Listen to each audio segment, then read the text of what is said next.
Every civilization throughout history faces the exact same problem. We have to figure out how to successfully relate to our Creator, to ourselves, and to the millions of other people living right next to us. The Arabic word deen is often translated as religion, but linguistically that falls short. Deen outlines a comprehensive way of life, absorbing economics, family structures, law, and personal faith. Paired closely with Sharia, typically understood as Islamic law, its literal translation is much more navigational. It means the wide, lightened, and straight path. This creates an immediate tension. How do you map out an entire way of life for millions of people without it devolving into a rigid list of punishments and arbitrary restrictions? When we reduce these concepts to simple legal codes or personal piety, we miss their actual design. They operate as a structural blueprint engineered specifically to foster community welfare, ensure justice, and institutionalize compassion. To see how that blueprint functions, we examine the legal philosophy known as the Maqasid al-Sharia, or the objectives of Sharia. This extensive framework boils down to a single, focused mechanism designed to safeguard exactly 5 fundamental necessities of human existence. If a society fails to protect any of these specific pillars, the structure fractures. A thriving, balanced community becomes impossible to maintain. The first objective is the preservation of religion, or deen. This protects the individual's relationship with the Creator.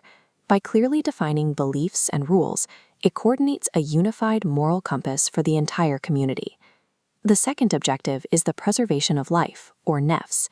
This extends far beyond the basic rule of forbidding unjust killing.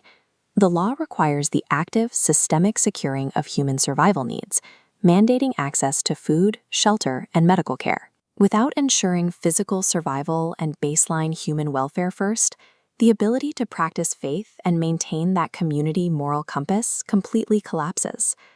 The third objective targets the mind, the preservation of intellect, or aqal. The ability to reason and make distinct choices is what allows humans to solve complex problems and act as stewards of the earth. The framework aggressively defends this capacity. It actively encourages deep contemplation while explicitly outlining substances, like alcohol and intoxicants, that disable a person's reasoning. The fourth objective is the preservation of lineage, or nask. To secure a stable, healthy environment for children, the system legitimizes marriage and sets strict legal prohibitions against adultery. Securing physical life keeps the current population breathing today, but protecting the family structure and the human mind ensures that the next generation is capable, stable, and prepared to take over. The fifth and final objective is the preservation of property, or mal. Within this framework, economic wealth is a temporary grace from God. It must be actively circulated throughout the community, rather than hoarded by a few. This is why the code places strict prohibitions on theft, deception, bribery, and unjust squandering. Protecting property isn't designed to maximize individual accumulation. It ensures the economic engine of the society functions equitably, free from exploitation. When we pull back, these 5 objectives, religion, life, intellect, lineage, and property, are not isolated rules. They form a single interlocking mechanism. Remove just one piece.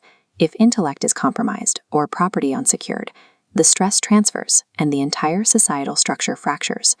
This brings us back to that initial understanding of Sharia. Rather than a simple catalog of things you cannot do, it operates as a precise engineering plan for building a stable civilization. The framework ultimately serves a dual purpose.